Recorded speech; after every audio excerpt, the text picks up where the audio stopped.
मेरा बचपन है वो मेरे अभाव में गुजरा। मैं जब 4 साल की थी तो मेरा छोटा भाई हुआ और भाई और मम्मी दोनों नहीं बचे क्योंकि इतनी फैसिलिटी नहीं थी वहाँ पे उस समय। में मेरा बेबी हुआ तो उसको भी सांस लेने में प्रॉब्लम थी, अच्छी मेडिसिन की ज़रूरत थी, उसको भी नहीं दिला पाई, नहीं बचा पाया।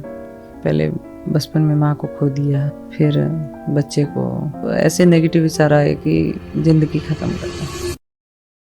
जब मेरे पास में कॉल आया कि हम सोनी चैनल से बोल रहे हैं और आपको हम केबीसी में इनवाइट कर रहे हैं, मैंने कहा वहाँ तो पढ़े लिखे लोग जाते हैं, क्वेश्चन आंसर होते हैं, मैं वहाँ जाके क्या करूँगी। मैंने कहा जरूर फेक कॉल होगा, ऐसे ही होगा।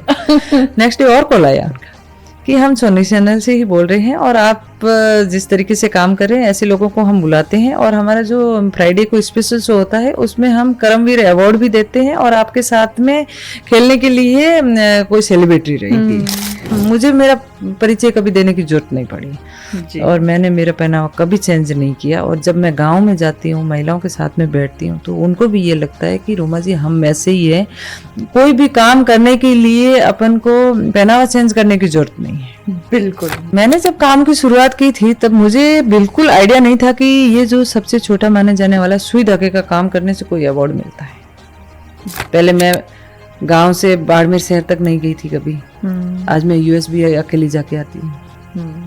महिला का सम्मान करे, सपोर्ट करे, अपने हक के लिए खुद लड़े। हम सब में कोई ना कोई हुनर जरूर है, तो क्यों ना हुनर के जरिए आगे बढ़े, स्वावलंबी बने। अगर खुद पे विश्वास है तो खड़े रहे, अड़े रहे। हमारा रोमायना के नाम से ब्रांड लॉन्चिंग हो रहा है। घर भी देखना पड़ता है, परिवार में देखना पड़ता है, रिश्तेदारियां देखनी पड़ती है, बच्चों को देखना पड़ता है, बिजनेस देखना पड़ता है, कई सारी जिम्मेदारियां होती है एक महिला पे, लेकिन महिलाएं सारी जिम्मेदारी एक साथ निभा सकती।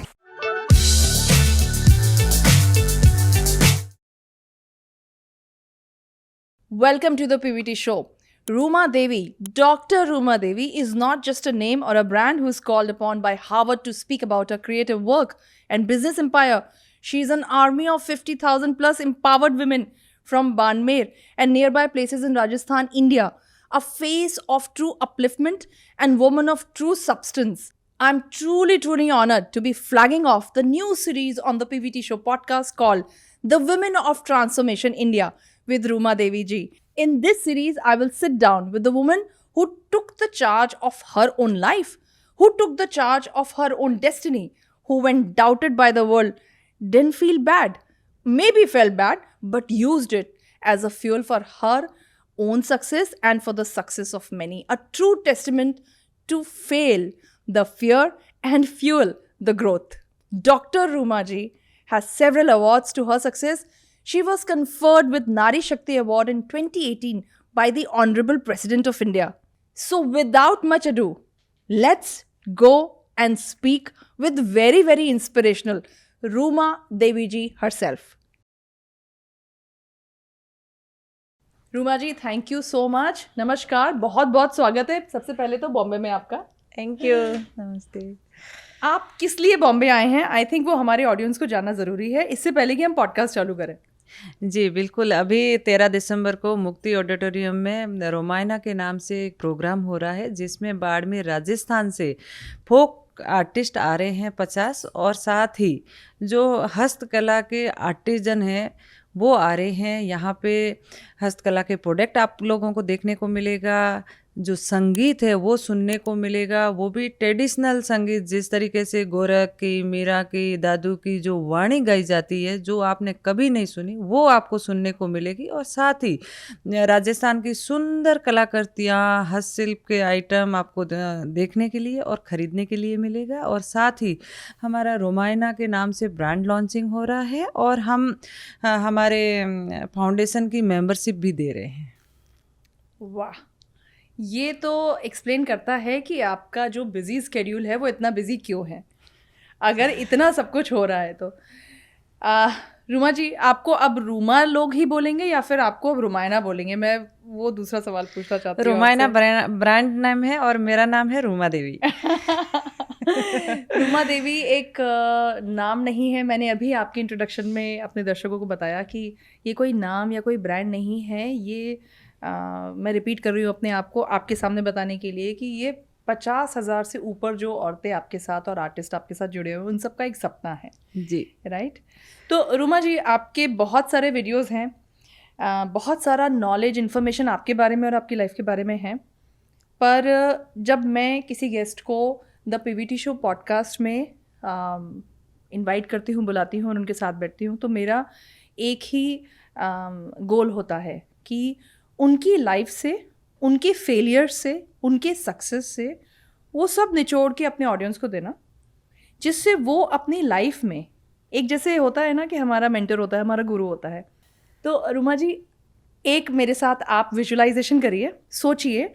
पूरी दुनिया जानती है कि आपको 2018 में माननीय राष्ट्रपति जी के द्वारा नारी शक्ति का सम्मान मिला था। इससे ऊपर तो कोई सम्मान सोचा भी नहीं जा सकता, और इतनी कम उम्र में इतना सब कुछ पाना, हासिल करना। मैं चाहती हूँ अब आप उस स्टेज पे अपने आप को सोचें कि इस समय आप हैं।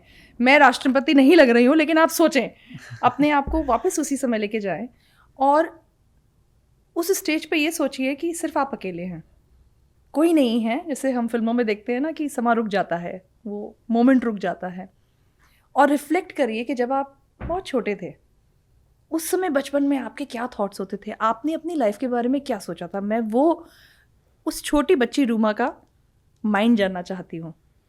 देखिए, मेरा बचपन है वो मेरे अभाव में गुजरा, क्योंकि मैं राजस्थान के पश्चिमी राजस्थान बाड़मेर से हूँ, और बाड़मेर पूरा डेजर्ट एरिया है, रेत के टिब्बे हैं, और रेत के टिब्बों के बीच में दूर दूर ढाणियों में लोग रहते हैं। वैसे दूसरी जगह अपन देखें तो गांव में इकट्ठे घर होते हैं और खेत दूर दूर होते हैं, लेकिन उधर कॉन्सेप्ट ये है कि खेत में ही घर होते हैं। तो एक किलोमीटर के बाद में एक घर आया, 2 किलोमीटर के बाद में एक घर आया, तो ऐसे लोग रहते हैं ढाणियों में। ढाणी बोलते हैं हम वहाँ के।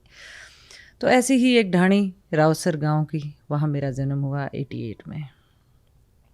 उसके बाद मैं जब 4 साल की थी तो मेरा छोटा भाई हुआ, और भाई और मम्मी दोनों नहीं बचे, क्योंकि इतनी फैसिलिटी नहीं थी वहाँ पे उस समय। बारिश का मौसम था और मम्मी को मलेरिया हो गया था, तो हॉस्पिटल की ऐसी कोई सुविधा नहीं थी, और कहीं अगर कंपाउंडर के पास जाना होता तो भी 3-4 किलोमीटर पैदल चल के जाना होता था। तो ऐसी स्थिति में जब डिलीवरी के टाइम मम्मी और भाई दोनों नहीं बचे। उसके बाद में दादी, ताऊ, ताई, दादाजी सब थे। पिताजी की दूसरी शादी हुई, तो नई माँ से भी लड़कियां हुई। तो गांव में वो होता है कि जब तक लड़का नहीं होता है तो लगता है कि हमारा वंश आगे नहीं बढ़ेगा। तो ऐसे करते हम टोटल 7 बहनें हैं और सबसे छोटा भाई है। 8वीं में मेरा स्कूल छूट गया, क्योंकि घर के कामों की जिम्मेदारी इतनी आ गई थी, और मेरे पास में बैलगाड़ी होती थी, तो बैलगाड़ी से पानी लाने का काम करती थी, क्योंकि वहाँ पे पानी की बहुत दिक्कत है राजस्थान में, जैसे आपने सुना होगा। तो उस समय की बात कर रही हूँ मैं, आज से 20-25 साल पहले की। तो बैलगाड़ी से पानी लाना घर के लिए और लोगों को लिए भी ले जाती। जब टाइम मिलता तो मैं दादी के साथ में बैठ के कसीदाकारी का काम सीखती थी, कढ़ाई का काम। क्योंकि जो कसीदाकारी का काम है वो हर घर में होता था।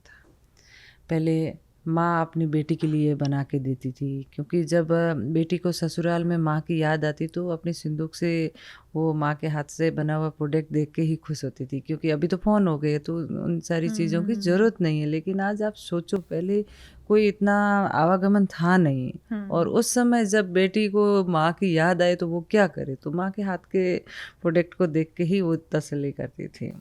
और या फिर खुद के पहनने के लिए कपड़े भी घर पे ही बनते थे, जैसे भेड़ की ऊन को कताई करके, बुनाई करके, उसके ऊपर एम्ब्रॉयडरी करके दादी अपने लिए धाबला बनाती थी।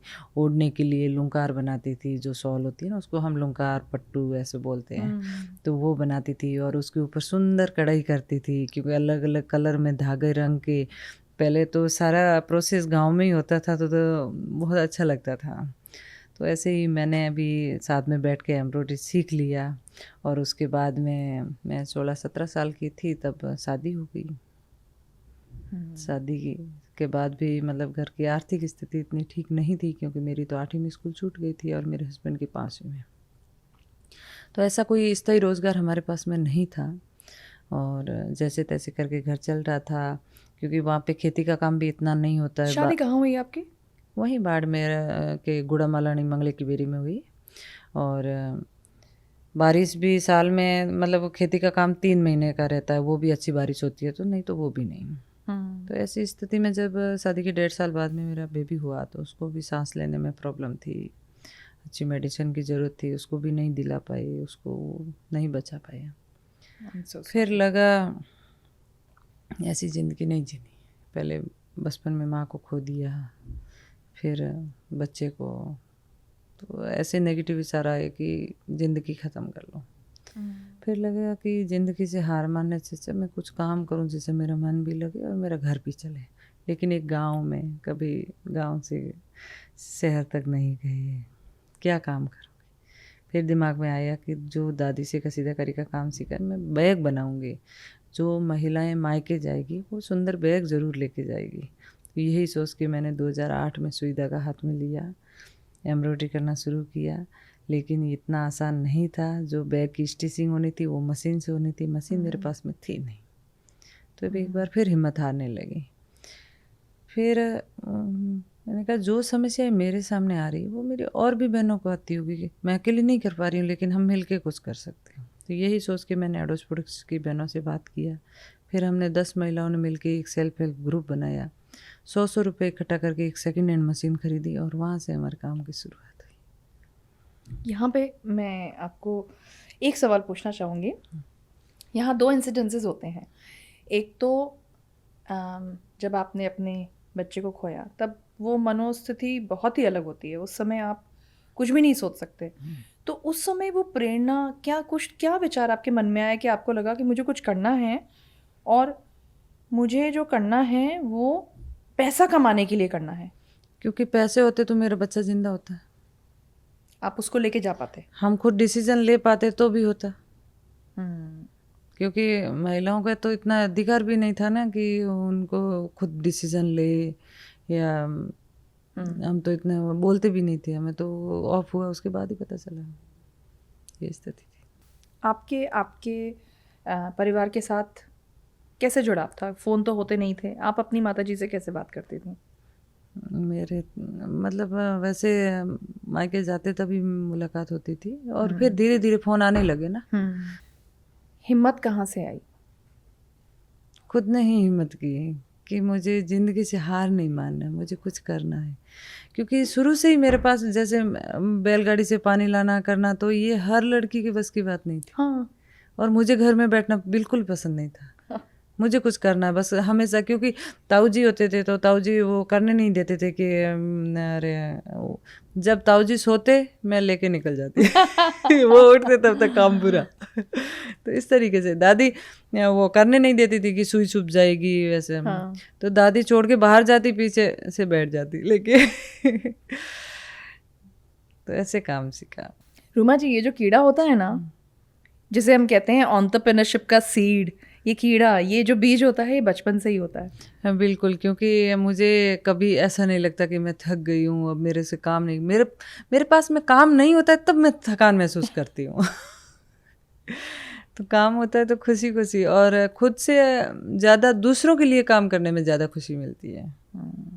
दिस डेफिनेटली एक्सप्लेन्स कि आपने खाली अगर आपको वो खुशी ना मिलती होती तो 50,000 महिलाएं आपके साथ आपके इस इनिशिएटिव में नहीं जुड़ पाती, क्योंकि आपका शुरू से ही दिमाग शायद वहीं था। बिल्कुल, और हमेशा टेंशन यही रहती थी कि काम कैसे आएगा, क्योंकि जब मैं काम करती तो मेरे पास में आके महिलाएं बोलती भी कि हमें भी ज़रूरत है काम की, तो मैं ये नहीं देखती पीछे मेरे पास में काम है कि नहीं है, जो होता मैं उनको दे देती। तो अब हम बात करते हैं, ये तो बचपन की थोड़ा हमें झलक मिल गई कि आप छुप के कर लेते थे, सीख लेते थे, वो लगन थी। फिर परिस्थितियाँ ऐसी हुई कि आपको कहीं ना कहीं वो हिम्मत बैक ऑफ द माइंड में, जैसे हम कहते हैं सबकॉन्शियस माइंड में हमारी ट्रेनिंग हो जाती है बचपन में, जो आपका ये वाला जो दिमाग होता है ना, जो हम सोते वक्त ज़्यादा एक्टिव होता है, उसमें वो कहीं ना कहीं बीज था कि कुछ करना है। और फिर कुछ आपकी स्थितियाँ ऐसी हुई कि आपको वो मोटिवेशन वहाँ से ही मिला। बिल्कुल। हमारे इंडियन हाउस होल्ड्स में 2 तरह की कढ़ाइयाँ होती हैं। एक कढ़ाई जिससे एक महिला अपने घर को, परिवार का पोषण करती है और आगे बढ़ाती है, जो उसके अच्छा देखरेख की वजह से उस महिला के वो क्रेडिट महिलाओं को ही जाता है। किचन की मालकिन भी वो हैं और पोषण देने के बाद परिवार को बड़ा करने वाली भी वो हैं। वो कढ़ाई उनको परिवार समाज में बड़ा करती है। आपने दूसरी कढ़ाई पकड़ी और परिवार समाज नहीं, आपने पूरे देश का नाम रोशन किया। आप हार्वर्ड जाके आई हैं, जहाँ पर आपने न सिर्फ अपने देश का नाम रोशन किया बल्कि हमारी जो कला है, राजस्थानी जो कला है, उसको भी आप वहाँ तक उस इतना कि वहाँ के इंटर्न्स आके आपके साथ शायद ट्रेनिंग ले रहे हैं कि कैसे होता है। ये सब हासिल करने के पीछे एक बहुत ही सशक्त सोच, सकारात्मक सोच और बहुत ही स्ट्रांग माइंड की ज़रूरत है। आप बताना चाहेंगी कि आपने जब सोचा कि मुझे कुछ करना है तो स्टेप बाय स्टेप आप कैसे बढ़ी और क्या फेलियर्स आए? देखिए, जब हमने 10 महिलाओं ने मिलके ये काम की शुरुआत की तो इतने बैग कौन खरीदेंगे? 10 महिलाएं अगर सिर्फ बैग ही बनाएगी तो खरीदेगा कौन? तो ये टेंशन थी। तभी हमने किसी से पूछा कि हम कैसे इस काम को आगे बढ़ाएं। तो जो ग्रामीण विकास चेतना संस्थान है, अभी मैं जिसकी प्रेसिडेंट हूँ, तो इसके बारे में बताया कि वो महिलाओं के लिए शायद काम करते हैं, आप उनसे बात कर सकते हैं। तो हम वहाँ 2-3 महिलाएं मिलके वहाँ गई और वहाँ पे संस्थापक है विक्रम जी, उनसे जाके मिले कि हमारा समूह बना हुआ है, हमें काम की ज़रूरत है। तो वो काफ़ी समय से महिलाओं को काम से जोड़ने की कोशिश कर रहे थे, लेकिन महिलाएं आगे नहीं आ रही थी। और जब हम गए तो उनको लगा कि महिलाएं खुद काम के लिए आई है, मतलब उनको भरोसा ही नहीं हुआ था कि आज आए हैं कल नहीं आएंगे, मतलब ऐसे ही आ गए होंगे।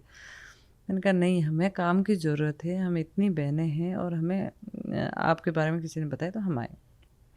फिर हमें सैंपल्स दिए कि ये बना के लेके आइए, तो सैंपल अच्छे बने। फिर हमें 3 दिन का ऑर्डर का काम दिया कि ये आप करके लेके आइए।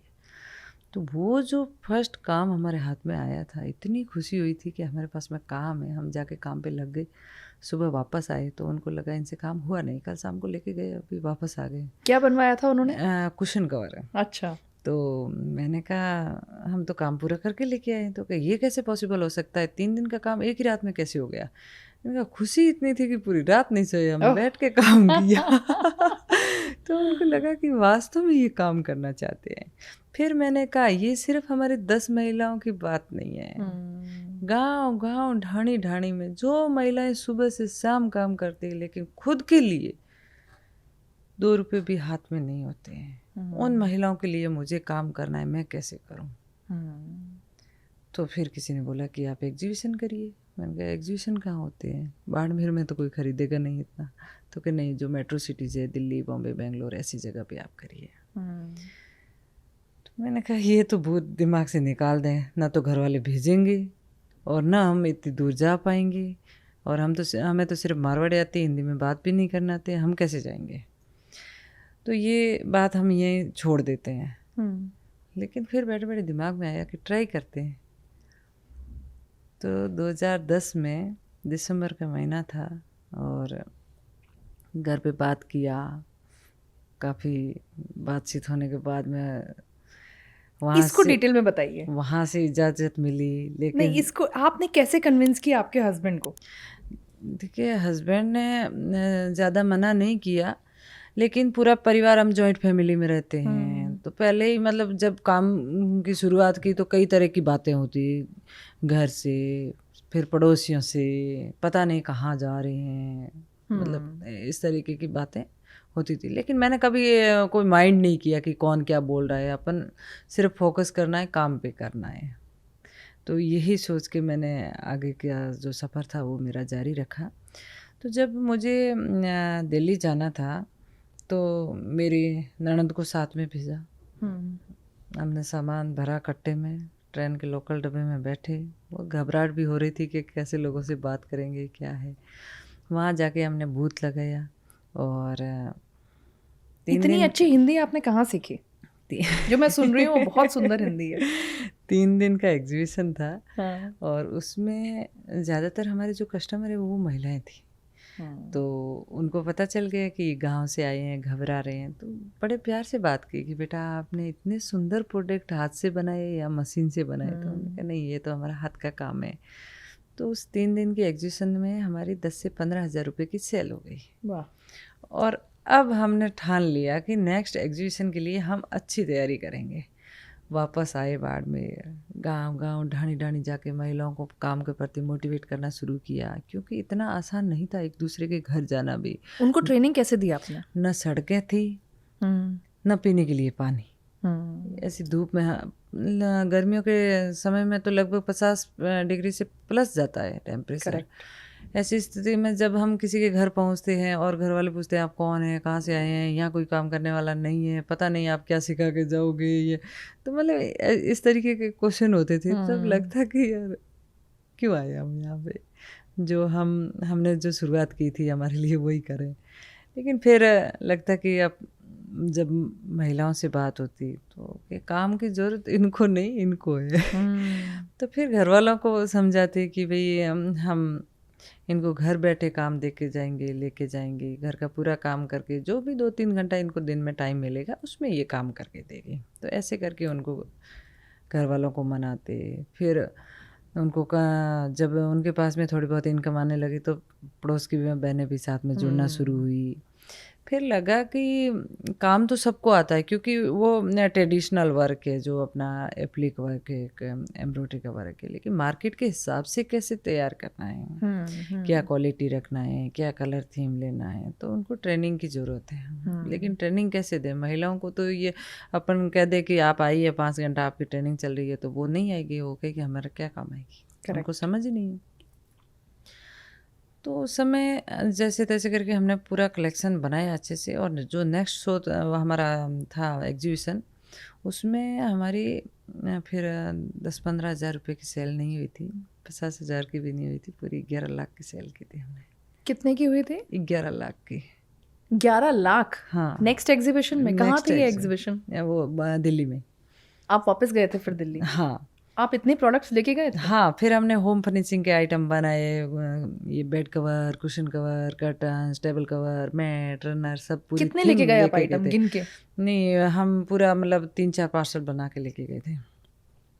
और वो जो सेल हुई तो हमें लगा अब हम पीछे मुड़ के बिल्कुल नहीं देखेंगे, और हमें आगे नवाचार करना है इसी में। क्यों ना पहनने के लिए जो कपड़े बनाए तो वो ज़्यादा लोग खरीदेंगे। हाँ। और ज़्यादा बहनों को काम मिलेगा। यही सोच के हमने अलग अलग जगह से फैब्रिक चॉइस करना शुरू किया, क्योंकि साड़ी में अलग चाहिए होता है, जो टसर सिल्क लिया, चंदेरी, महेश्वरी, मूंगा, मटका, मंगलगिरी फैब्रिक, ऐसा लेके हमने फिर साड़ी, कुर्ते, दुपट्टे इसमें डिज़ाइन करना शुरू किया। अब ज़रूरत थी स्किल की, तो उस समय हमने काफ़ी छोटे छोटे एग्जीबिशन और भी किए। और उसी समय काला घोड़ा एग्जीबिशन बॉम्बे में हो रहा था, और हम यहाँ पे आए, और यहाँ पे हमें कंसर्न इंडिया फाउंडेशन करके एक संस्था है, उनसे मुलाकात हुई। तो वो स्किल में काम कर रहे थे, और मैंने कहा हमारे वहाँ पे महिलाओं को काम की ज़रूरत है। तो कंसर्न इंडिया फाउंडेशन हमारे साथ में पहली संस्था थी जो महिलाओं के स्किल के लिए वो आगे आई, और हमने वहाँ पे गांव में महिलाओं को ट्रेनिंग देना शुरू किया, पहले स्किल में, फिर डिज़ाइनिंग में, फिर मार्केट से लिंक करवाना, मार्केट एक्सपोजर करवाना, क्योंकि जब तक वो खुद की समझ नहीं होगी तब तक आगे नहीं बढ़ पाएंगे। हमें ये मालूम होना चाहिए कि हम जो प्रोडक्ट बना रहे हैं वो कहाँ यूज होने वाला है, कौन लोग हैं, क्योंकि महिलाएं गांव में रहती हैं, कच्चे आंगन होते हैं, बच्चे होते हैं, पशु होते हैं, तो टसर जैसा फैब्रिक को कैसे कैरी करना है, क्वालिटी क्या रखनी है। आज 100 पीस का एक साथ में ऑर्डर है, तो 100 के 100 पीस एक जैसे कैसे बनना है, तो ग्रुप में बैठ के आप सीखो।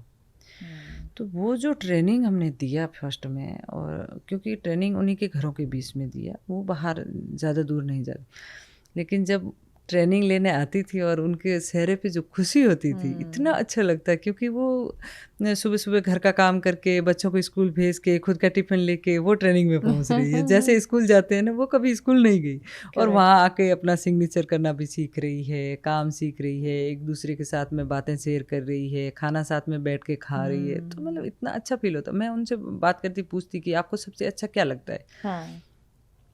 तो वो बोलती कि घर में सुबह सुबह किसी ने कुछ बोल भी दिया ना, तो यहाँ आके आराम से हम खाना खा रहे और ऐसा लगता ये है हर कि हम कामकाजी स्कूल जा महिला रहे हैं। आपको बोलेगी कि हम घर के हाँ। सारे टेंशन छोड़ के आ जाते हैं। आ जाते हैं। और साथ साथ में वो कह रही हमें ऐसा फील हो रहा है हम स्कूल जा रहे हैं। क्योंकि बच्चे भी तो जाते हैं ना, सुबह सुबह तैयार होके वो स्कूल जाते हैं, टिफिन लेके जाते हैं, तो ऐसा ही फील हो रहा है। और वो ऐसे भी बोलती है कि हम जब काम कर रहे हैं, हमारे पास में इनकम आ रही है, तो हम सोच रहे हैं कि हम नहीं पढ़ पाए लेकिन हम हमारी बेटियों को ज़रूर पढ़ाएंगे। Very nice. तो ऐसे करते करते फिर उनको ट्रेंड करने के बाद में फिर हमारे साथ में एडिलवाइज फाउंडेशन भी हमारे साथ में आया, कुछ और संस्थाएं हमारे साथ में आई, और फिर हमने जो गारमेंट्स बनाए एग्जीबिशन में लेके गई, लेकिन ज़्यादा लोगों को समझ में नहीं आ रहा था कि एप्लिक और एम्ब्रॉयडरी पहना हुआ कैसा लगेगा, पता नहीं। तो किसी ने बोला कि आप फैशन शो करिए जिससे लोग देखेंगे पहना हुआ। और तो फैशन शो, मतलब फैशन शो नाम सुनना ही भी मेरे लिए मतलब ऐसा था कि छोटे कपड़े पहनना ऐसा फैशन। मैंने कहा मैं क्यों फैशन शो करूं। मैं आपको यहाँ रोकूंगी। फैशन शो के पहले ये जो संस्थान आपने बताए, ये इन्होंने आपके बारे में पढ़कर सुनकर आपको अप्रोच किया, जैसे एडलवाइज आपने बोला, या फिर ये एग्जीबिशन में आते थे और एग्जीबिशन में आते और आर्टिजनों से बात करते। उस समय तो हम मतलब एग्जीबिशन करने ही आते थे ना। तो इस समय आपकी टीम कितनी बड़ी हो गई थी उस समय? हाँ, उस समय हमारी टीम छोटी थी, मतलब पहले 10 महिलाओं से शुरुआत हुई थी, फिर 100, 500, काम कैसे डिवाइड किया आप 5000। सब लोगों ने? वो हमने एक टेम्पू किराए पे लिया, और हम गांव-गांव जाते और बीच में रुक के महिलाओं को बोलते कि हम यहाँ इस वीक को, इस दिन को हम इतने बजे आपके वहाँ आएंगे। अच्छा। तो वो एक जगह पे इकट्ठे होते, फिर उनको काम देते। और आज की डेट में ये कैसे होता है? व्हाट्सएप पे? आज तो अब तो सब चीज़ें चेंज हो गई लगभग, पर आज भी मोबाइल वैन जाती है गांव-गांव। अच्छा। महिलाओं से कनेक्ट रहती है, महिलाएं खुद आके लेके जाती है। अब तो मतलब काफ़ी चेंजेस आया है। तो इसीलिए फिर फैशन शो कब से चालू हुए? अब उस पे आते हैं। तो फैशन शो मतलब मुझे किसी ने बोला कि आप फैशन शो करिए। मैंने कहा मैं क्यों फैशन शो करूं, मुझे कोई फैशन शो नहीं करना है। फिर किसी ने बोला कि नहीं आप हेरिटेज फैशन शो कर सकते हैं। हेरिटेज फैशन शो कैसे होता है? तो कि जो अपन कपड़े बना रहे हैं इसी को शोकेस कर सकते हैं। अच्छा, लेकिन एक आर्टिजन को फैशन शो का मौका कहाँ मिलेगा? करेक्ट, ये तो बात हुई है। असली संघर्ष तो अभी आएगा। तो काफ़ी इधर उधर हमने बात किया, लेकिन उसके बाद में राजस्थान में, जयपुर में राजस्थान हेरिटेज वीक हो रहा था। अच्छा। वहाँ जाके हमने रिक्वेस्ट किया कि हमें फैशन शो करना है। तो उन्होंने भी यही बोला कि यहाँ पे तो डिज़ाइनर्स लोग हैं, एवॉर्डी लोग हैं, वो आ रहे, आप तो आर्टिजन हो, आप कैसे फैशन शो कर पाओगे? लेकिन वहाँ मैंने जिद नहीं छोड़ा। मैंने कहा आप एक बार हमें मौका दीजिए। तो वहाँ से मौका मिला, लेकिन वास्तव में प्रॉब्लम ये थी, जो डिज़ाइनर अपना कलेक्शन लेके आ रहे हैं उनके साथ हम कैसे कलेक्शन तैयार करेंगे, क्या कलर थीम लेंगे, क्या कॉस्ट्यूम डिज़ाइन करेंगे, ये दुविधा थी। तो फिर हमने सोचा कि हम और बड़े एनजीओ से हेल्प ले लेंगे। तो हमने जाके बोला कि हमें फैशन शो करना है, आप इसमें हमारी कॉस्ट्यूम डिज़ाइन में हेल्प करिए। तो उन्होंने भी यही बोला कि रोमा जी ये आपका लेवल नहीं है, ये आप जिद छोड़ दीजिए, आप जहाँ फील्ड में काम कर रहे हैं वही आपके लिए बेटर है। बड़ा दुख हुआ, रोना भी आया। मैंने कहा मदद करने वाला कोई रूमा जी मानने वाली नहीं थी, लेकिन ये मैं फैशन शो जरूर करूँगी। उस समय इतना मतलब सोशल मीडिया नहीं था कि यूट्यूब पे देख के सारा कर लिया। किस साल की बात है ये? ये 13-14 साल, मतलब 13-14 की बात है। तो फिर मुझे जैसा समझ में आया, मैंने कॉस्ट्यूम डिज़ाइन किया, कलर थीम लिया। घबराहट भी हो रही थी कि लोगों को पसंद आएगा नहीं आएगा, लेकिन मैंने कहा मैंने इतनी मेहनत की है और मुझे पसंद है तो लोगों को ज़रूर आएगा। यही सोच के हम जयपुर पहुँचे, और हमारे प्रोडक्ट जब रैंप पे आए, सारी ऑडियंस और डिज़ाइनर सब खड़े होकर तालियां बजाई। और इसके साथ साथ में मैंने प्रोफेशनल मॉडल्स के साथ में हमारे गांव के आर्टिजनों को भी रैंप वॉक करवाया, क्योंकि असली डिज़ाइनर वो है, उनको पहचान मिलनी चाहिए। तो यही सोच के हमने सब ने मिल के रैंप वॉक किया। और नेक्स्ट शो के लिए वही डिज़ाइनर बाड़मेर पहुंचे अपने कलेक्शन बनाने के लिए। Oh wow. हाँ, वहाँ से वो आपके पता लेकर आए? हाँ, उन्होंने हमारा कलेक्शन देखा, उनको पसंद आया, फिर अपना कलेक्शन बनाने के लिए बाड़मेर पहुंचे। तो उन्होंने आपको फिर काम दिया? हाँ, उन्होंने फिर बाड़मेर से, मतलब बाड़मेर के आर्टिजनों को काम मिला ना उनके वजह से। तो उसके बाद में मैं ट्राइब्स इंडिया की गुडविल एम्बेसडर बनी, और जो ट्राइबल आर्टिजन है पूरे इंडिया के, उनकी कला को प्रमोट करने के लिए हमने अलग अलग स्टेट में फैशन शो ऑर्गेनाइज करवाए, और उसके बाद में डिजाइनर ऑफ द ईयर का अवार्ड भी मैंने जीता था। क्या बहुत बढ़िया। मुझे बहुत उस दिन मुझे खुशी हो समझ रही में है। आया कि जब हमारे सामने कोई समस्याएं आती है ना, तो हम पॉजिटिव सोच के आगे बढ़ेंगे तो हमें ज़रूर नया सीखने को मिलता है। क्योंकि उस दिन अगर वो मेरा कलेक्शन बनाने में हेल्प कर देते तो मैं डिज़ाइनर कभी नहीं बन पाती। सही कहा आपने। तो कभी भी मेरे सामने समस्या आती है तो मैं उसको समस्या के हिसाब से नहीं देखती हूँ, मैं ये सोचती हूँ कि हमें कुछ नया सीखने को मिल रहा है। इसको कहते हैं सकारात्मक सोच। जी, बहुत अच्छी बात कही आपने। इसको और थोड़ा डिकोड करते हैं। जब प्रॉब्लम आती है तो हम उस प्रॉब्लम के टाइम पर दिमाग नहीं चला पाते, इमोशंस हावी हो जाते हैं। बिल्कुल बिल्कुल बिल्कुल, और डिप्रेशन में चले जाते हाँ। हैं। लेकिन ऐसा नहीं होना चाहिए, हम ठंडे दिमाग से सोचेंगे तो, क्योंकि समस्याएं आती है, मतलब समस्याएं तो हर एक की जिंदगी में आती है, लेकिन समाधान भी तो आते हैं ना। जब हमारा जन्म हुआ तब तो समस्याएं नहीं थी ना, ये तो बाद में आई है, तो समाधान भी तो बाद में आएंगे ना। क्या बात है। तो हर बहुत एक बढ़िया। समस्या का समाधान होता है। मैं तो हमेशा महिलाओं को बोलती हूँ, क्योंकि महिलाएं सोचती हैं हम नहीं कर पा रहे हैं, कम पढ़ी लिखी है या गांव में रहती हैं।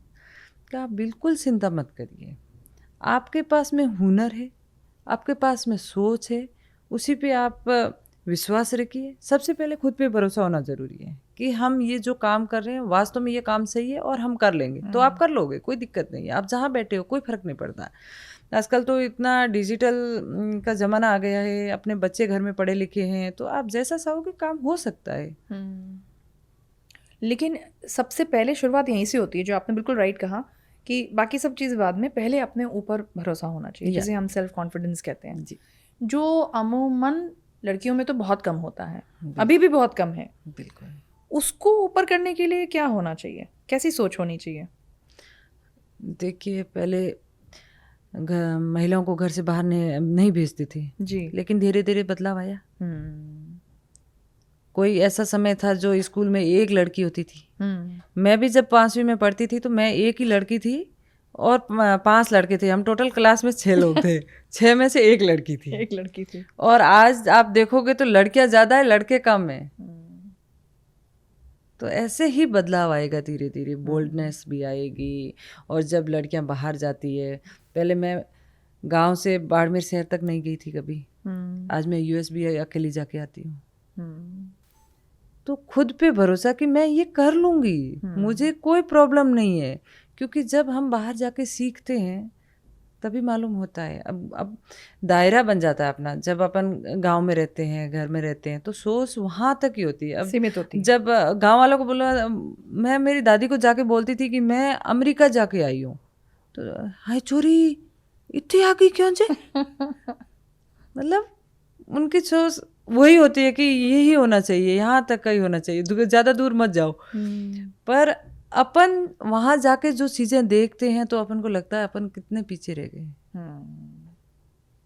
तो एक्सपोजर होना भी ज़रूरी है। Very well said. इस पे बात करते हैं। जब अब आपका रिसेंट अभी यूएस विजिट हुआ जी, वहाँ से क्या नया चीज़ आपके दिमाग में आया, क्या सीख कर आए हैं, अभी क्या नया करने वाले हैं? देखिए, जब गांव में जाते हैं तो सोच अलग होती है। लेकिन जैसे जैसे अपन मेट्रो सिटीज़ में जाते हैं या बाहर जाते हैं, तो जब महिलाओं को काम करते हुए देखते हैं, सब अपना अपना कर रही है, हस्बैंड अपना काम कर रहे हैं, वाइफ अपना काम कर रही हैं, तो लगता है कि कोई बुराई नहीं है। जो अपने पसंद का काम है वो करिए, आगे बढ़िए। तो हमें खुशी जिस तरीके से मुझे खुशी उसी में मिलती है कि सोशल वर्क करने में, दूसरों के लिए काम करने में, तो मेरा दिमाग तो हमेशा उसी में चलेगा। मुझे क्या करना है, अभी वापस जाके क्या करना है। जिस तरीके से स्पोर्ट्स में मैं जब ट्राइब्स इंडिया की गुडविल एम्बेसडर थी तो मैरी कॉम ब्रांड एम्बेसडर थी। और मैरी कॉम के बारे में पहले मुझे इतना मालूम नहीं था, लेकिन हम साथ में डिनर कर रहे थे और बात हुई तो मुझे पता चला कि ये 3 बच्चों की माँ है। उसके बाद बॉक्सिंग में भारत के लिए कितने गोल्ड मेडल लेके आई है। और हमारे राजस्थान की लड़कियों में कितना टैलेंट है, लेकिन संसाधन नहीं है, तो वो आगे नहीं आ पा रही है। उसी दिन मैंने सोचा मुझे कुछ करना है।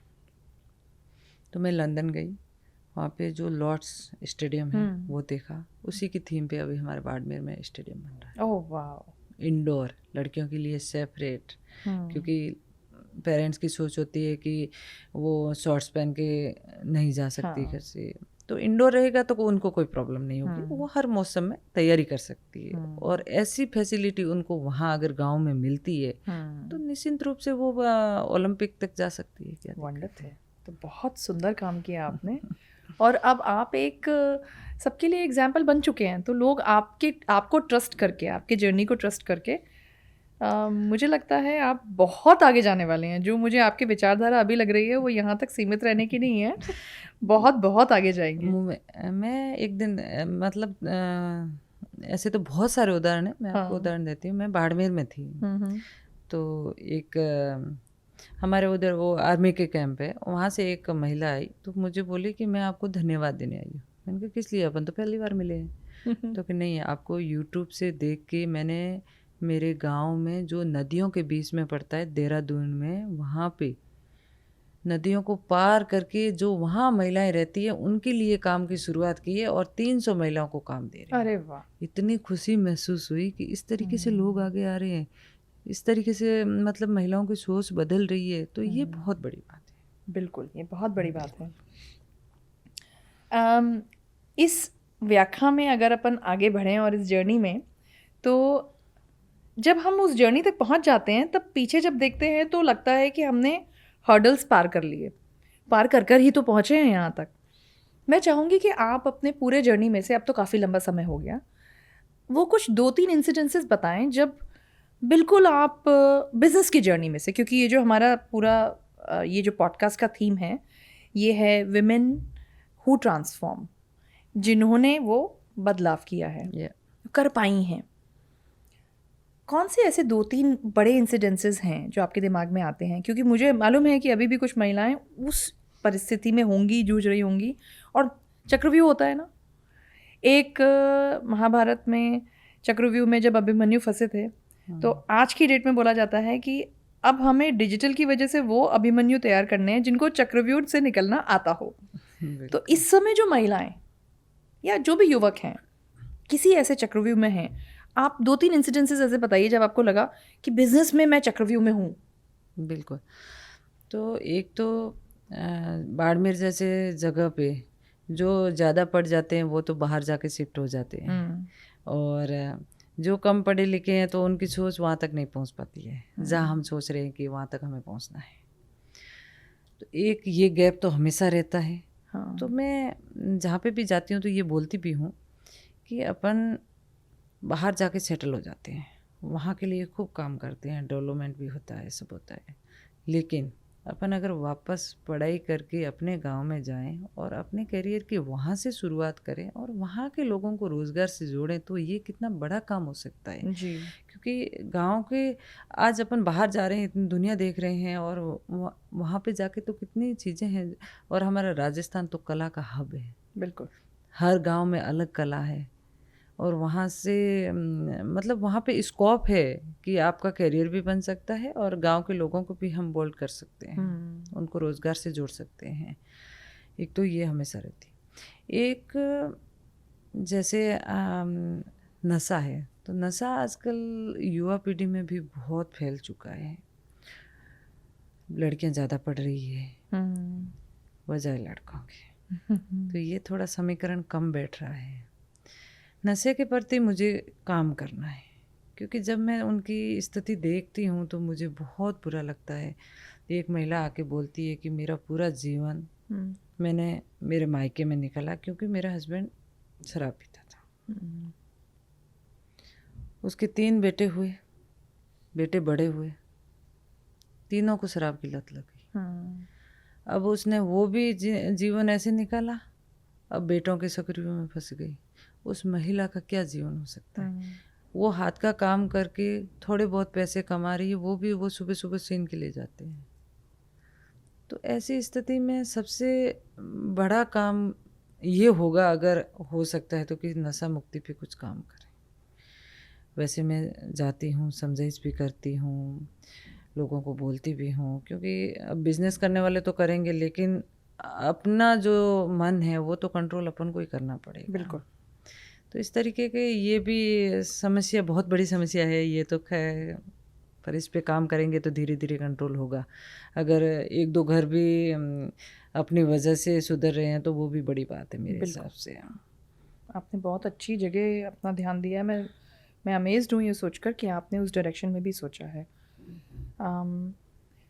एक दो परिस्थितियों की बात करते हैं जब बहुत लगा कि बस ख़त्म होने वाला है। ऐसी आई हैं परिस्थितियाँ इतने बड़े जर्नी में? देखिए, मैंने जब शुरुआत ही ऐसी जगह से की तो पूरे मैंने यहाँ से इतने डिफ़िकल्ट लेवल से या वो जिंदगी खत्म होने के मोड़ पे ही तो मैंने ये शुरुआत की। तो फिर मैंने कभी ये नहीं सोचा कि मैं जिंदगी खत्म करूँगी। मैंने जो डिप्रेशन में था उनसे बात किया। मैंने कहा आप कोई भी टेंशन में हो, हर महिला को मैं यही बोलती हूँ, एक तो आप काम में बिजी रहो। दूसरी बात, जब भी आपके दिमाग में कोई नेगेटिव विचार आए, कोई आपके पास में सुनने वाला ना हो तो आप मुझे सुनाइए, मैं हूँ आपके लिए, हमेशा खड़ी रहूँगी। जो भी, क्योंकि समस्या तो हर एक के जीवन में आती है। किसी के दोस्त होते हैं उनको सुना देते हैं, किसी के पेरेंट्स होते हैं उनको सुना देते हैं, लेकिन कुछ महिलाएं ऐसी होती है जो किसको सुनाएं, तो उनके लिए मैं हूँ हमेशा। तो आप मुझे सुनाइए, कोई दिक्कत नहीं, लेकिन डिप्रेशन में आके गलत कदम कभी मत उठाना, क्योंकि अभी ये आत्महत्या वाले केस भी काफ़ी बढ़ चुके हैं जी।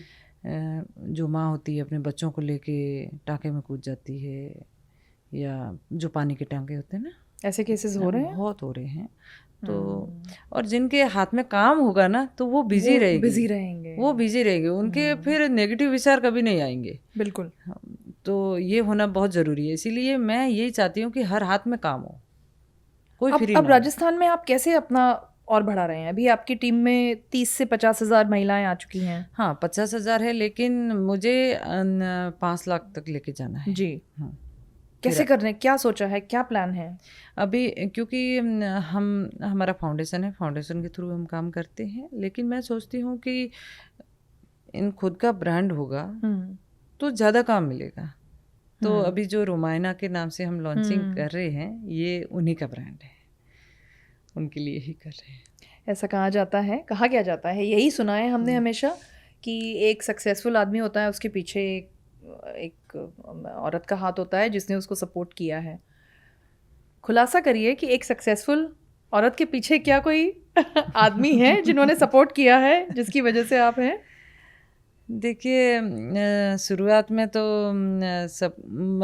सबको बहुत तकलीफ होती है, रास्ता नहीं मिलता है, लेकिन जब सक्सेस होने लगते हैं तो सब लोग साथ में भी आ जाते हैं। बिल्कुल, ऐसा नहीं है, उगते सूरज का सलाम होता है। हाँ बिल्कुल बिल्कुल ऐसे ही।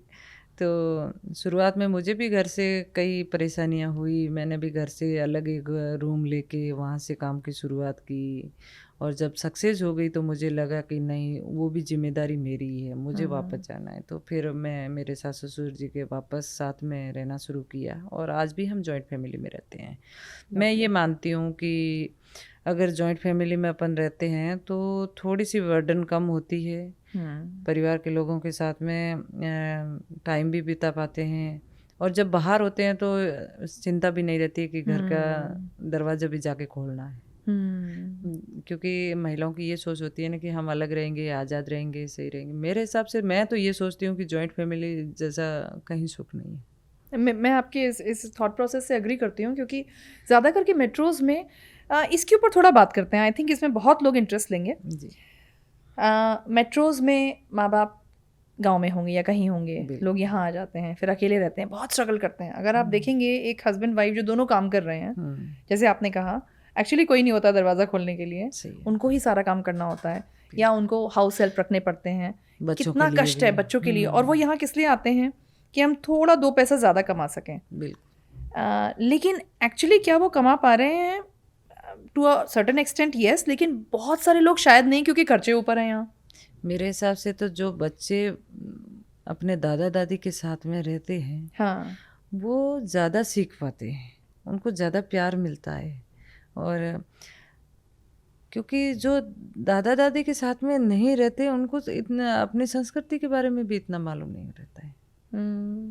वो उनके साथ में रहते हैं, वो उनके साथ में खेलते हैं, वो पुराने ज़माने की कहानियाँ सुनाते हैं, उनसे बच्चे बहुत सारी चीज़ें सीखते हैं। जब पूजा करते हैं तो साथ में बिठाते हैं, तो धर्म के प्रति भी वो इतना जागरूक होते हैं। तो इस तरीके के संस्कार है वो घर से आते हैं, कहीं और से नहीं। बिल्कुल। और जब माँ बाप छोड़ जाते हैं बच्चों को पीछे, जैसे होता है अमूमन मेट्रोज में, क्या ये रीजन हो सकता है कि दादा डिप्रेशन बहुत दादी हाई जैसा है? प्यार कहीं नहीं मिलेगा, भले कहीं छोड़ दो। बिल्कुल। वो मम्मी से ज़्यादा प्यार करेगी दादी। पूरा दिन ही वो उनके दिमाग में यही रहेगा, बच्चे ने क्या खाया है, क्या पिया है, भूखा तो नहीं है कहीं। वो उनके लिए कुछ बनाएगी, उनके साथ में पार्क में भी लेके जाएगी, उनको खिलाने के लिए। उनका जो मन में आ रहा है वो उनके साथ में खड़ी रहेगी। और फिर जो माँ है वो फ्री भी हो सकती है, वो फ्री भी भी तो हो सकती करियर है, में उनको आगे जा टेंशन सकती भी है। नहीं।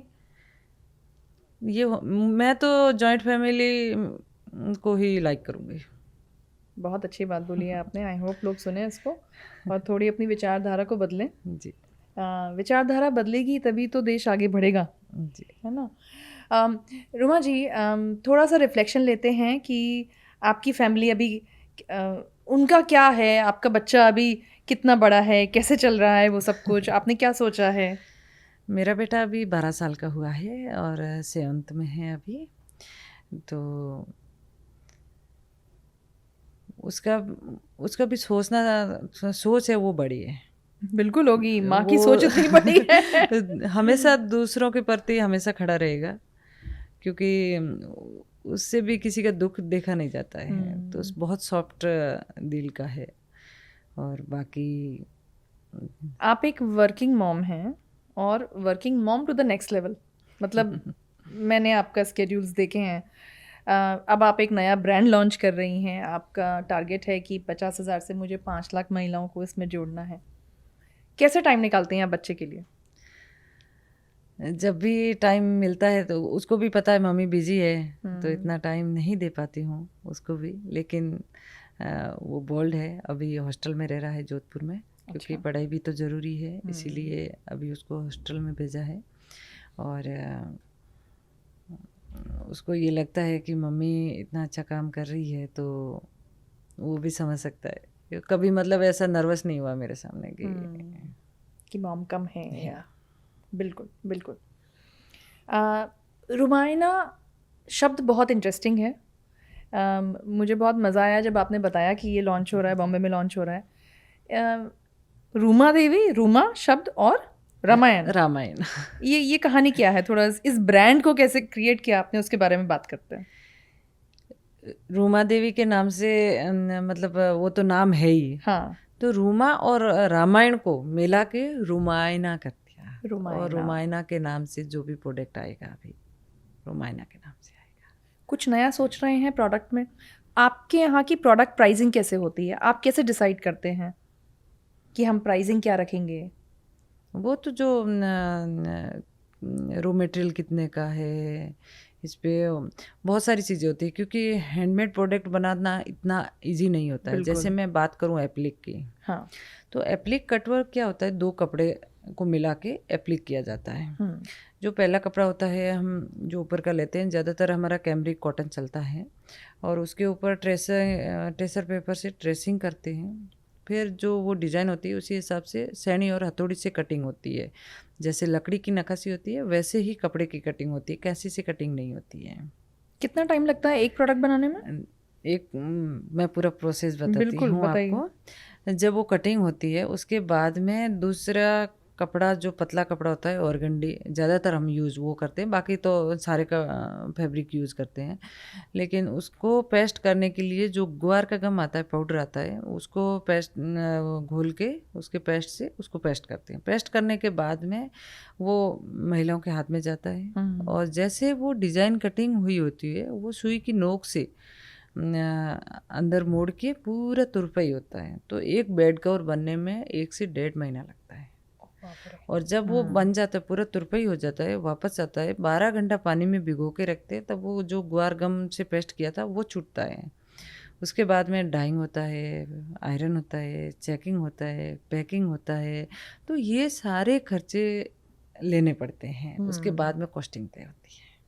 तो जैसे अभी थोड़ा बिजनेस का भी बात करते हैं, क्योंकि ये एंटरप्रेन्योर से हम बात कर रहे हैं और ये हमारी सीरीज़ की शुरुआत भी आपके जैसे सक्सेसफुल बिजनेस से हो रही है। स्केल अप का क्या प्लान है? जैसे कि ये आपने बताया 1.5 महीना एक प्रोडक्ट में लग रहा है, डिज़ाइन आपका, सब कुछ आपका, कलाकारी आपकी। अब ज़माना आ रहा है क्विक कॉमर्स का और फास्ट डिलीवरी। आज सोचा आज 10 मिनट में आ गया, आधे घंटे में आ गया। उस डायरेक्शन में कुछ विचार है फास्ट करने के लिए बिजनेस में? देखिए, हाथ का काम तो हाथ से ही होगा, बिल्कुल। वो तो फास्ट हो नहीं सकता। हाँ। प्रोडक्शन बढ़ा सकते हैं। हाँ। और आर्टिजन तो अपन बढ़ा ही रहे हैं।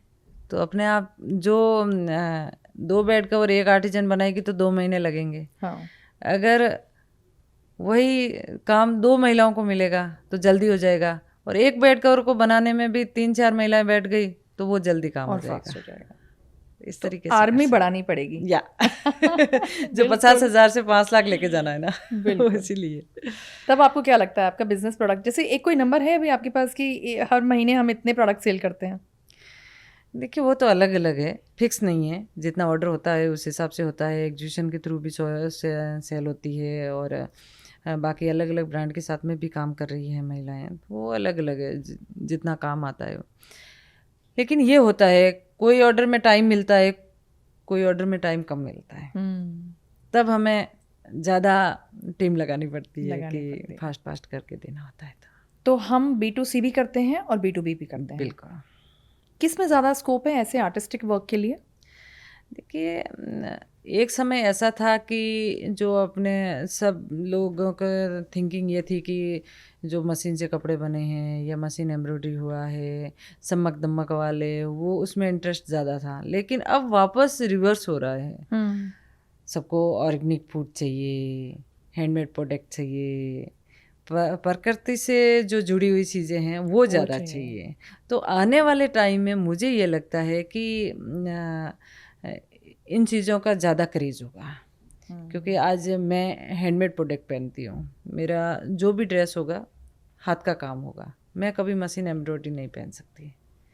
क्योंकि जो फील करता है, जो समझ आ जाती है, तो फिर वो जो खादी पहनेगा तो वो खादी ही पहनेगा। वो दूसरे प्रोडक्ट आप पॉलिस्टर पहन ही नहीं सकते।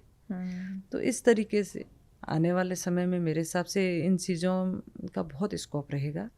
और ये चीज़ें जब रोज़गार से जुड़ती है तो एक तो अपनी धरोहर बचती है और गांव के लोगों को रोज़गार मिलता है जी। तो ये करना बहुत ज़रूरी है। रूमा जी, बिजनेस से हम थोड़ा सा शिफ्ट करके आते हैं। मैं हमेशा इस टॉपिक को टच करना चाहूँगी क्योंकि ये मेरा खुद का पसंद का टॉपिक है, स्पिरिचुअलिटी। आप भगवान के प्रेजेंस में अपने लाइफ में आपका क्या एक्सपीरियंस रहा है? भगवान के साथ क्या रिश्ता है आपका? भगवान ने ही तो अपन को बनाया है, यहाँ भेजा है और ये जिम्मेदारियाँ दी है। क्योंकि मैं जब बचपन में छोटी थी तब मैंने ये नहीं सोचा था कि मैं कभी घर से बाहर जाके इस तरीके का काम करूँगी। मतलब क्योंकि 8वीं तक स्कूल जाना, उसके बाद में किसने सोचा था कि हम कभी जो हाउसवाइफ से दूसरी जर्नी भी हमारी होगी, कुछ बिजनेस वुमन हार्वर्ड में जाके जो वहाँ के स्टूडेंट्स को बताएंगी कि कैसे होता है बिजनेस। बिल्कुल बिल्कुल। तो ये भगवान का ही शुक्रिया है। और मैं हमेशा मेडिटेशन करती हूँ, ध्यान करती हूँ, और हमारे गुरुजी ने जो मंत्र दिया है भगवान के नाम का, वो हमेशा मैं मंत्र जप करती हूँ। इसके बारे में हम थोड़ा बात करना चाहेंगे जी। मेडिटेशन कैसे आपको हेल्प करता है? क्या करते हैं आप मेडिटेशन में? जैसे अपन नहा के आते हैं ना, कैसा फील करते हैं, वैसा ही हम जब ध्यान से उठते हैं ना, वैसा फील होता है, एकदम हल्का। जो अपन एक्सरसाइज करते हैं, अपने सामने जिम भी है, लेकिन जब हम मेडिटेशन करने बैठते हैं, मंत्र जप करते हैं, ध्यान में बैठते हैं, भगवान से 15 मिनट का ध्यान, उसमें बॉडी को जो चीज़ चाहिए होती है अपने आप मूवमेंट होता है। हमारे गुरुदेव रामलाल जी सियाग साहब थे, तो उनको गायत्री सिद्ध हो चुकी थी और उन्होंने मंत्र सबके लिए ओपन कर दिया था। और वही मंत्र इतना काम करता है कि आप फिजिकली जैसे बॉडी को मेंटेन रखने के लिए जिम जाते हैं या मतलब योगा करते हैं, हाँ। तो ये ऑटोमेटिक होता है कि आपकी बॉडी में कहाँ किस चीज़ की ज़रूरत है, और वो जब ध्यान लगता है तो कई तरह की मुद्राएं मतलब बनती है। जैसे मेरे कभी कभी खेजरी मुद्रा लगती है, कभी कभी अपने आप में मतलब जो भंवरे की गूंजन होता है ना, तो वो अपने आप बॉडी में वैसे होता है। और जब हम ध्यान करके उठते हैं तो ऐसा लगता है कि हम कहाँ से आए, मतलब एकदम रिफ्रेश। तो वो बॉडी को रिफ्रेश करता है। जो कामकाजी महिलाएं हैं जिनको, देखिए एक महिला की रिस्पॉन्सिबिलिटी सिर्फ काम, बाहर जाके काम तक नहीं हो सकती। बिल्कुल, आदमियों की हो सकती है शायद, क्योंकि हम वैसे ही पले बड़े हैं और वही संस्कृति रही है, लेकिन महिला जब बाहर जाके काम करती है तो उसको घर भी देखना पड़ता है। घर भी देखना पड़ता है, परिवार में देखना पड़ता है, रिश्तेदारियां देखनी पड़ती है, बच्चों को देखना पड़ता है, बिजनेस देखना पड़ता है, कई सारी जिम्मेदारियां होती है एक महिला पे, लेकिन महिलाएं सारी जिम्मेदारी एक साथ निभा सकती है। वाह। तो मेडिटेशन कैसे हेल्प कर सकता है महिलाओं को, क्योंकि बहुत महिलाएं स्ट्रेस्ड भी होती हैं। बिल्कुल, मैं तो कहती हूँ सुबह सुबह आप आधा घंटा अपने लिए निकाल लीजिए। मेरे मेडिटेशन भी करते हैं और हम साथ में सत्संग भी करते हैं। इसके बारे में हम बात करेंगे। आपकी दिनचर्या के ऊपर थोड़ा सा हमें रिफ्लेक्शन दीजिए। और जब हम थक जाते हैं, पूरा हाँ। दिन काम करते हैं, और हमारे वहाँ पे फाउंडेशन में रोज़ शाम को 2 घंटे सत्संग होती है, जो वीणा पे भजन गाते हैं, हम महिलाएं इकट्ठे होकर हरजस गाते हैं, हरि का जस। कितनी भी थकान हो, एक बार आप हरजस कर लीजिए, भजन कर लीजिए, एकदम फ्रेश। कुछ सुनाइए ना, अभी आप बैठे हैं साथ में। एकदम से, वैसे हम समूह में गाते हैं जी, लेकिन एक लाइन में सुनाती बिल्कुल। हूँ आपको। मार्गियो बताए दो समरा ईश्वर रे घर जाना है, मार्गियो बताए दो समरा ईश्वर रे घर जाना है, नाई जोई जे मन में लमालिया, नए मन बंगलो चिणाणो है, मीरा बैरे या कड़री कोटिया, हरि हरि गुण गाणो है, मीरा बैरे कड़री कोटिया, हरे हरे गुण गाणो है। बहुत खूबसूरत। तो जब समूह में गाते हैं ना, तो इसकी आवाज़ बहुत वाइब्रेशंस आगे तक जाती है, माइक की भी जरूरत नहीं पड़ती है। बहुत सुंदर। तो एकदम दिमाग फ्रेश हो जाता है। आप डिप्रेशन में हो तो थोड़ी देर के लिए सारी चीज़ें भूल जाते हैं आप। आपने ये शायद और रात को 20 अच्छी सेकंड नींद के आती लिए है। गाया होगा, लेकिन 5 सेकंड मुझे अब मुझे ऐसा लग रहा है जैसे मैंने कॉफ़ी शॉट ले लिया। 5 बिल्कुल। सेकंड वो रिलैक्सेशन हो गया। तो भगवान के नाम में इतनी ताकत होती है, वो अपन कल्पना भी नहीं कर सकते। आजकल की भाग दौड़ में हम भूल जाते हैं। जब हमारा जन्म हुआ था तब हमने भगवान से रिक्वेस्ट की, हमें मनुष्य जन्म दीजिए, हम हमेशा आपके गुण गाएंगे। लेकिन होता क्या है, हम यहाँ आके माया मोह में फंस जाते हैं और भगवान को भूल जाते हैं। लेकिन जब भी समय मिले हमें भगवान को याद ज़रूर करना चाहिए। बहुत अच्छी शिक्षा दे रहे हैं आप। इन लाइंस का एग्जैक्ट मतलब क्या हुआ, इसमें हमने मीरा की बात की जी। और आज जब हम बहुत शुभ दिन पे हम आज ये रिकॉर्डिंग कर रहे हैं, आज एकादशी है, मोक्ष एकादशी बोला जाता है इसको, वाह, कृष्ण जी की। बिल्कुल बिल्कुल, बहुत सुंदर दिन है एकादशी। आज। इन लाइंस का मीनिंग क्या हुआ सबके लिए? इसका मतलब ये है कि मीराबाई, जैसे मीराबाई के बारे में आपको मालूम होगा, मीराबाई राजस्थान की मेड़ता से थी और राणा जी उनसे शादी करना चाहते थे, लेकिन मीरा कृष्ण के प्रति इतनी भक्तलीन हो चुकी थी, उनको कृष्ण के अलावा कुछ नहीं दिखता था। जब राणा जी ने जहर का प्याला भेजा तो भगवान का नाम लेके वो उन्होंने पी लिया, लेकिन वो भी अमृत बन गया। जब सांप भेजा उनको काटने के लिए, लेकिन उन्होंने हार बना के पहन लिया। लेकिन भक्ति में इतनी लीन थी, तो भगवान के नाम में शक्ति है। इसीलिए भगवान का नाम लेना चाहिए। जैसे आपने बोला 11 से, तो हमारे वहाँ पे जब हम अर्जस करते हैं ना, तो अलग अलग तिथि पे भी होता है। क्योंकि जैसे 11 से तो 11 भी गाई जाती है। 11 के दिन कई पालन होते हैं, जैसे हमारे दादी वगैरह करती थी। 11 के दिन बाल नहीं धोना है, सर नहीं धोना है। कोई भी जो घर के पहले गोबर से आंगन वगैरह नीपते थे, वो नहीं करना है। कपड़े नहीं धोना है। अगर कपड़े धो रहे हैं 11 के दिन, तो वो अगले जन्म में वो धोबी बनेगा। मतलब ऐसे उदाहरण होते थे। तो आजकल तो फॉलो कम ही करते हैं, लेकिन हम आज भी ये चीजें कायम रखने की कोशिश करते हैं। कोशिश करते हैं, कुछ ना कुछ तो लॉजिक था उनका।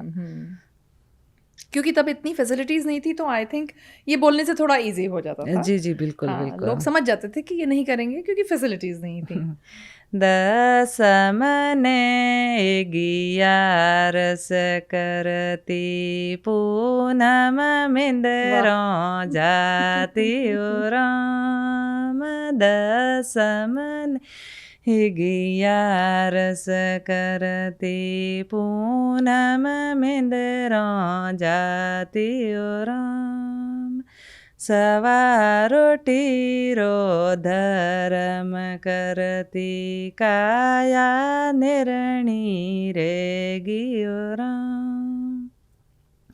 सासू बेटी टुग मुग जोए बहु भजन में जावे ओ राम। वाह वाह वाह। मैं हमेशा बोलती हूँ, हर पॉडकास्ट में एक मोमेंट आता है जब मुझे वो आ गया। Thank you so much. आपने तो भजन में नाम ले लिया मेरा, बस मुझे और क्या चाहिए। क्या बात है। तो पहले व्रत करते थे, खुद भूखे रहते थे, लेकिन गाय को रोटी खिलाते थे। तो सवा रोटी रो धर्म की यो काया निर्णी रहेगी और राम। भजनों में एडी लगनी लगी। मैं तो बस सत्संग में जाती, भजनों में जाती। सासू जी देखता कि बहू दूर जावे। समझा मैंने। बिल्कुल बिल्कुल बिल्कुल। आपने जब अब हम ऑलमोस्ट पहुंच चुके हैं अपने, आपका ज़्यादा समय नहीं ले सकते, कॉन्वर्सेशन के बिल्कुल अंत में छोड़ने का मेरा बिल्कुल मन नहीं है। मैं चाहूँगी कि 2 घंटा और मैं आपसे बात करूँ, लेकिन अब नेक्स्ट टाइम जब मैं बात करूँगी तब आपके फाउंडेशन पे आके हम आपकी टीम के साथ, आपकी जो महिलाएं उनके साथ कुछ करना चाहेंगे फॉर श्योर। बिल्कुल, आप बाड़मेर आइए, वहाँ आके पूरा जो जिस तरीके से काम होता है, और गांव का जो रहन सहन है, किस तरीके से वहाँ के महिलाएं लाइफ जीती है, वो सारा कवर करिए। आप क्या खिलाएंगे मुझे वहाँ पे? मैं आपको दाल बाटी चूरमा खिलाऊंगी, कैर सांगरी की सब्जी खिलाऊंगी, और वहाँ पे हमारा जो मनवार करने का जो अंदाजा होता है, वो गाय का घी, गुड़, सूरमा हम आपको खूब खिलाएंगे। मुंह में पानी आ गया है मेरे। अब मैं आने को रेडी हूँ बिल्कुल। अगर आप, एक आखिरी सवाल मेरे दिमाग में है from business point of view, अगर आपने 2007-8 से शुरुआत की, अगर ऐसा हो कि आज 2024 में आप ये शुरुआत कर रहे होते, तो आपके बिजनेस में क्या फ़र्क होता तब में और आज में? आज तो सब लोग साथ में हैं, खास करके आज जो ज़माना है डिजिटल का है। हम कहीं पे भी, गांव के कोई भी कोने में बैठे हैं, लेकिन पूरे वर्ल्ड में क्या चल रहा है वो देख सकते हैं। तो आज वो चीज़ें इजी हो जाती। करेक्ट। लेकिन उस समय इतना नॉलेज नहीं था। जैसा हमें समझ में आया, न हमारे साथ में कोई इन्वेस्टर था कि हम बिजनेस को आगे बढ़ाना चाहें और हम बढ़ा सकें, क्योंकि हमने तो 100 रुपये से शुरुआत की थी। वाह। तो सुई धागा 100 रुपये, और 30,000 से आज की डेट में जो आपका है 50,000 की महिलाएं, 50,000 महिलाएं, सॉरी, जो इतनी बड़ी टीम, एक सुई धागे की टीम, मुझे तो लगता है आपका नाम सुई धागा होना चाहिए, आपके किसी एक ब्रांड का नाम। उस समय मुझे उनके घर जाने में दिक्कत आती थी, बोलते थे आप कौन हैं, कहाँ से आए हैं। और आज मैं एक महिला को बोलती हूँ कि आपको दिल्ली जाना है, बॉम्बे जाना है, तो 10 महिलाएं तैयार तत्पर होती हैं। है कि हमें जाना है। महिलाएं ऐसे बोलती है कि हम मायके जाने को बोले तो घर वाले नहीं भेजते हैं, अगर रूमा जी के पास जाना है तो सब बोलते हैं कि जाओ।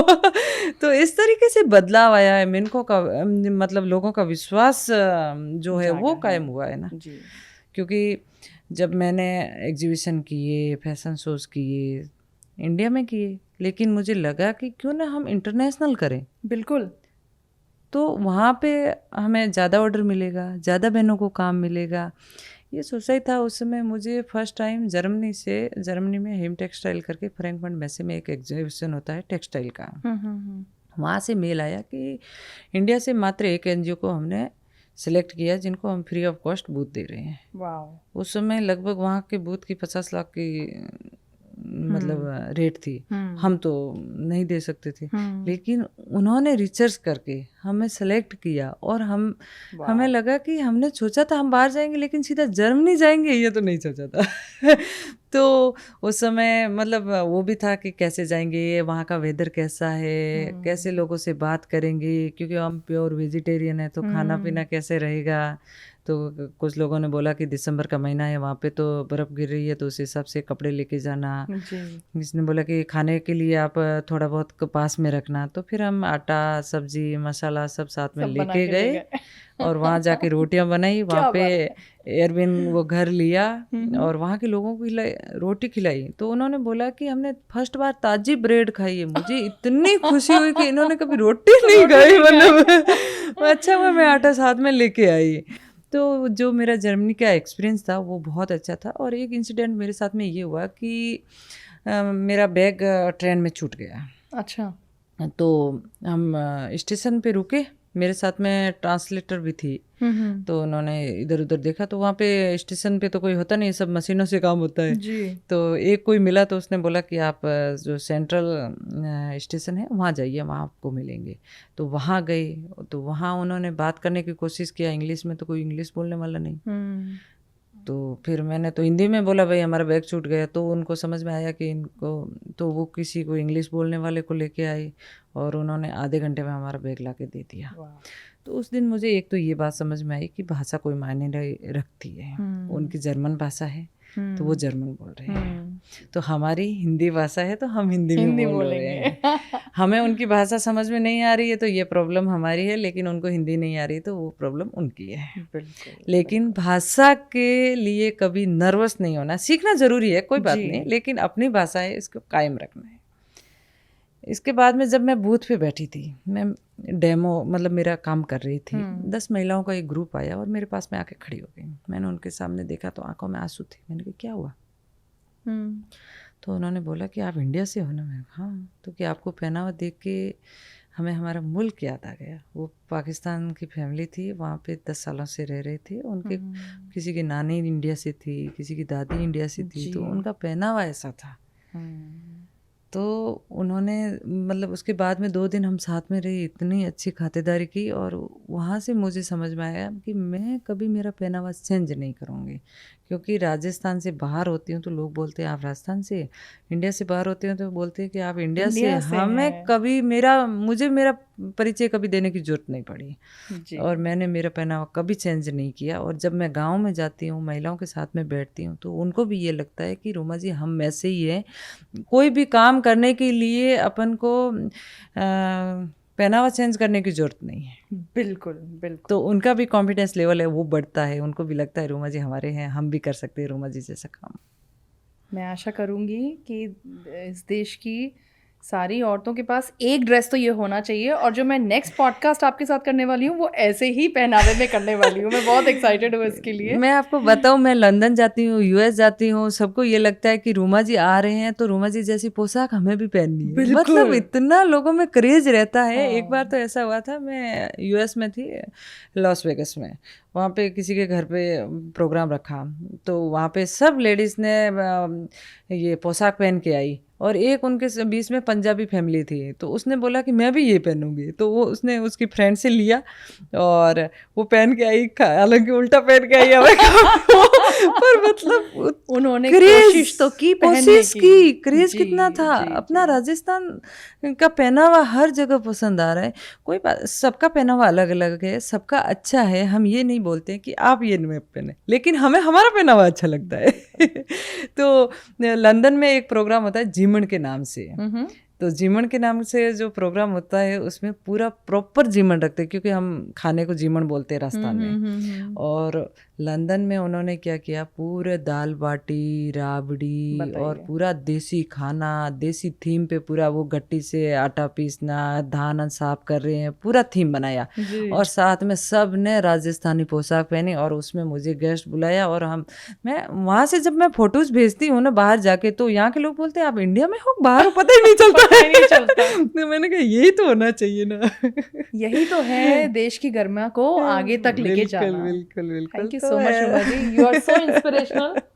मुझे बहुत खुशी हो रही है आपसे बात करके, और आप इसी तरह हमारे विश्व भर में, विश्व के ऊपर आगे देखिए कहाँ और भी प्लैनेट्स पे हम जाने वाले हैं। अब तो डिजिटल है पूरा वर्ल्ड। तो आज आप मुझे मतलब आपके साथ में हूँ मैं जी। तो मैंने जब काम की शुरुआत की थी तब मुझे बिल्कुल आइडिया नहीं था कि ये जो सबसे छोटा माने जाने वाला सुई धागे का काम करने से कोई अवार्ड मिलता है जी। छोटी सी बात मैं आपको बतानी चाहूँगी कि जब सबसे पहले जिला कलेक्टर के हाथों से मुझे सम्मान मिला तो मुझे इतनी खुशी हुई, और खुशी के साथ साथ में एक नई जिम्मेदारी समझी कि ये सिर्फ सम्मान नहीं है, ये जिम्मेदारी है, हमें और अच्छा काम करना है।